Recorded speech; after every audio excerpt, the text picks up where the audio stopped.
Hey, do you like free stuff? Want to earn some gift cards? This video is brought to you by Opinion Outpost, a cool website where you can fill out surveys to earn various rewards that can go towards anything you like. Music, apps, games, heck, why not earn Yooka Laylee? Click on the link in the description below and check out Opinion Outpost today. Whoa, it's been a long time coming, but Yooka Laylee's finally here! A brand new 3D collectathon platformer made by a new studio composed of many Rareware veterans? Count me in!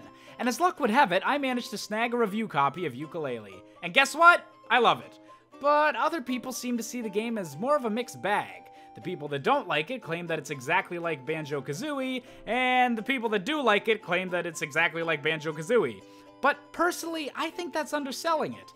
If you start to look beneath the surface, Yooka Laylee reveals itself to have innovated in one key area and solves an issue that actually nearly destroyed the entire genre years ago. What's that innovation?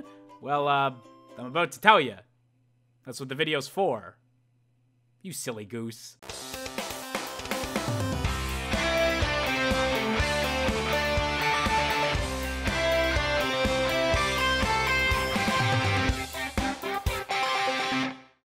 Alright, let's start off with a point form version of the History of Rareware segment that's basically become a YouTuber requirement for any video even tangentially related to their gaming empire.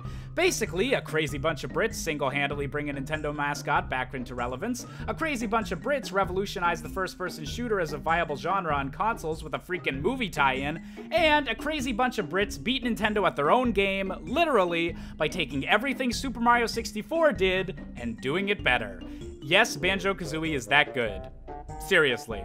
Of course, eventually, Rare got bought by Microsoft and left their glory days behind with Nintendo, but we'll get back into that later. The point is, nearly every game ever made by Rareware is at least interesting, if not an outright success. And perhaps the most interesting part of Rare's career, from a game design standpoint, is not Banjo Kazooie itself, but how these developers have handled its three follow-ups: Banjo-Tooie, Nuts and Bolts, and Yooka Laylee. Oh, by the way, I know Conker and Donkey Kong 64 are also collectathons by Rare that do some unique stuff, but I'm gonna do separate episodes on those.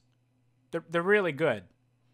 This one has bananas, and this one says the word. Now, Banjo-Tooie had a lot to prove upon its release. Banjo-Kazooie had seemingly been the perfect size, with just enough content and large enough worlds to feel like a proper adventure, but not too massive as to overwhelm the player. Since most people automatically assume sequels are going to be bigger than their predecessor, Tooie had to expand on Kazooie's foundations with more characters, more jiggies, more, well, everything.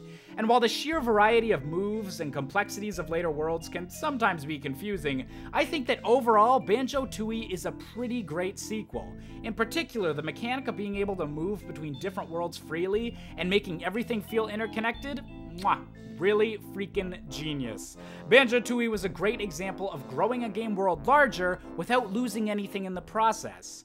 The question is, how much more growth could the collectathon genre take?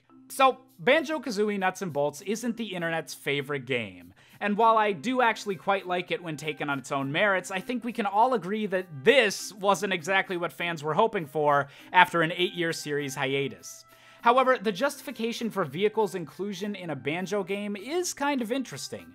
As the scope of levels for a planned Banjo-Kazooie 3 grew in size, they became so large that the only way to expect players to reasonably explore them was with a faster mode of transportation than merely Kazooie could provide, aka cars and planes. It was definitely a unique solution to the problem of worlds getting bigger with technology in the collectathon genre, a genre which, by the way, had all but died now that the 3D Mario series was more focused on linear platforming than fleshed out worlds. And because fans didn't respond to this vehicle-focused shift as warmly as Rareware had hoped, the genre would stay dead for many years to come. So flash forward to 2017. Did Yooka Laylee pull it off? Could this new team at Playtonic find a way to make new, modern collectathon worlds without overwhelming the player or relying on LEGO-styled gimmicks?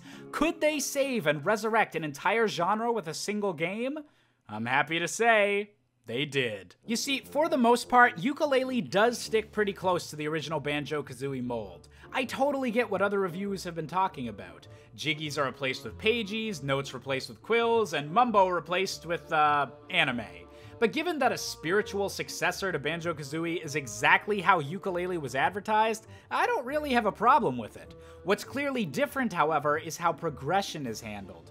The Banjo games, and basically every other collectathon ever made, essentially have every world locked off until you have a certain amount of that game's main collectible, whether that's Jiggies, stars, or banana. And that's typically the only use for the main collectible, getting enough to access the next world, with the amounts required being spread out so that while you don't need to collect every one of these items, chances are that you'll have to nab a decent amount from every world before you can access the final boss. It's a simple system, but hey, it works. But the Pages in Yooka Laylee? Well, they come with a bit of a twist. Every world in Yooka Laylee starts out in size somewhere between the bigger areas of Banjo Kazooie and Tooie. And, you know, size isn't everything, but if I had to pick one, this is around the right area. Everything's well spaced out, there's a nice mixture of Pages just hiding out in the open, or waiting until you help one of the many characters with their world-specific problems, and everything just feels right. It's not overwhelming the first time you enter a world, and by the time you've collected a few Pages, you should feel like you've got a general idea of where most of the major landmarks are. It's great! Good job, Platonic. So here's where the twist comes in.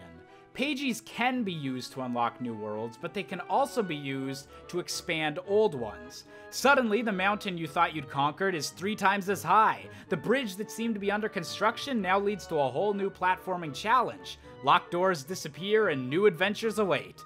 You can either rush to the next world as soon as you can, or if you really enjoy a level's theme, you can use your collectibles to earn more of it and expand on something you already love. The choice is yours. Now, in practice, this may not seem like a huge change, but in a game as old school and open-ended as Yooka Laylee, having these expanded versions of each world available from the start would have seemed directionless, and potentially made each world seem like a chore. But by letting players familiarize themselves with the smaller Nintendo 64-sized worlds before unlocking its full potential, no one ever gets overwhelmed, and you get to physically see some of the advances 20 years of gaming have brought us. And while I would like to see this feature explored more in future collectathons, its mere inclusion shows that Platonic took the return of this genre seriously. Changing the very nature of what collectibles are used for is a big move, and one that I think makes Yooka Laylee worth being considered as Banjo Kazooie 3. Look, maybe I'm a little biased. 3D platformers are my favorite type of gaming experience, and I'd place solid bets on Banjo-Tooie being the most played game of my entire childhood. So really, I was bound to love Yooka Laylee. And yeah, maybe there are a few areas it could have ventured a bit more out of Banjo-Kazooie's shadow, but this was a game made with its fanbase in mind. And not only does it throw back to the past, it aims to improve and expand on it as well. Yooka Laylee isn't just a Banjo-Kazooie ripoff. It's a proper sequel to one of the greatest series in all of gaming history, copyright laws be damned. And that, well, I've gotta say that is really freaking clever.